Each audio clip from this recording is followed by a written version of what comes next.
Hello everyone, good morning. এই যে সকাল সকাল দেখো কতগুলো টাটকা টাটকা শাক, বারোমেশালি শাক। তো পিকুর বাবা গেছিল একটু কাজে, তো সেখান থেকে আসার সময় রাস্তার ধারে দেখে শাক বিক্রি হচ্ছিলো, তো সেখান থেকে নিয়ে চলে এসেছে। আর আমি এখানে বসিয়ে দিয়েছি পিকুর জন্য অল্প একটু ভাত, আর আমাদের জন্য করব হচ্ছে রুটি, সকালের খাওয়ার। রুটি করতে গিয়ে আবার রুটিটা ক্যান্সেল করে দিলাম, ভাবলাম কি একটু ডালিয়া করি, অনেকদিন থেকে আবার ডালিয়া করা হয় না। তো এখানে সমস্ত সবজি টবজি কেটে নিচ্ছি, বেশ আদা পেঁয়াজ টিয়াজ দিয়ে ডালিয়া করলে বেশ ভালোই লাগে খেতে।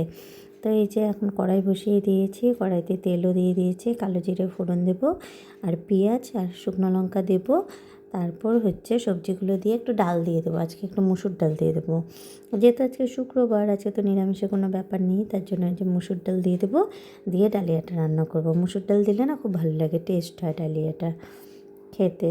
তো এই যে এখন এই যে সবজিগুলো ভালো করে কষিয়ে নিয়ে নুন হলুদ দিয়ে দেবো, তারপর ডালিয়াটা ধুয়ে আমি ভিজিয়ে রেখেছি, তারপর ডালিয়া দিয়ে একবারে কষিয়ে জল দিয়ে দেবো। ডালিয়াটা বসিয়ে দিয়ে আমি শাকগুলো নিয়ে বসলাম, তো শাকগুলো মা বেছে দিয়েছে, তাও আবার দেখলাম কি দুই একটা পোকা পোকা খাওয়া পাতা আছে, তো ভাবলাম কি আবার একটু ভালো করে বেছিয়ে নিই।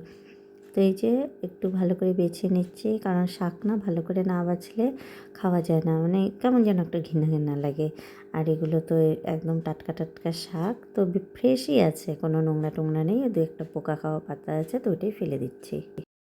দেখো পিকু গাছে একটা কাজ দিয়েছি, ডিম ছোলার কাজ দিয়েছি। I like it. দেখতে পাচ্ছ? I like it. Hello guys, I am back and eating. I কি বলবো কি বলতে চাই? কি বলতে চাও বলো, যেটা বলতে চাচ্ছ। দাঁড়া বলছি।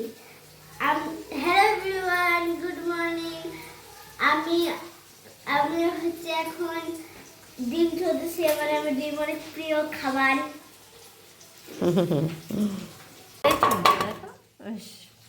ভালোই চলছে, আমি একটু রিফ্রেশ করতে হবে রিফ্রেশ, যাই হোক তাও চলছে সুন্দর। চলো, ডিমটা ভেজে রেখেছি, এই যে ডিমটা ভেজে তুলে রেখেছি, এখানে মশলা কষাচ্ছি। আর এই যে রান্না করলাম, সোয়াবিনের তরকারিটা হয়ে গেছে, মাখা মাখা করে করলাম।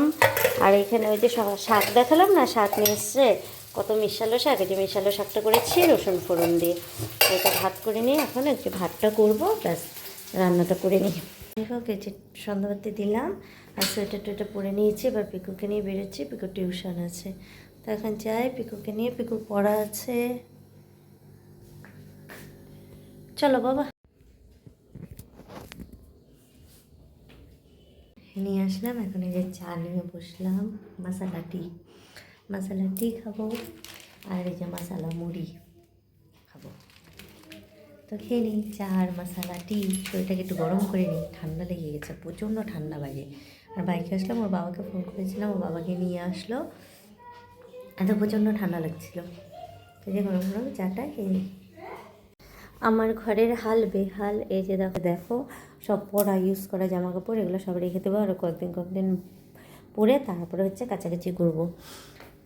তারপরে এই যে এই ঘরে পিকুর খেলনা, এখানেও সব জায়গায় জামা কাপড়। আর আরেকটা সমস্যা, সোফার কভারটা যে দিনে কতবার ঠিক করি তার নেই ঠিক। ছেলেই যে খেলার সময় এখানে গাড়ি চালায়, আর এই কভারগুলো থাকলে ওগুলো গাড়ি চালাতে পারে না, কি বানায় এয়ারপোর্ট, তোমার হচ্ছে ইসে বানায়, রানওয়ে বানায়, হ্যানা বানায়, ত্যানা বানায়, এই অবস্থা।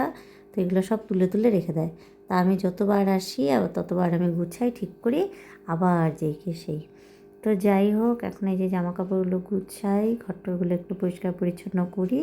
তাহলে ভিডিওটা এখানে রাখছি, সবাইকে tata, bye bye, good night and sweet dream. সবাই ভালো থেকো, সুস্থ থেকো।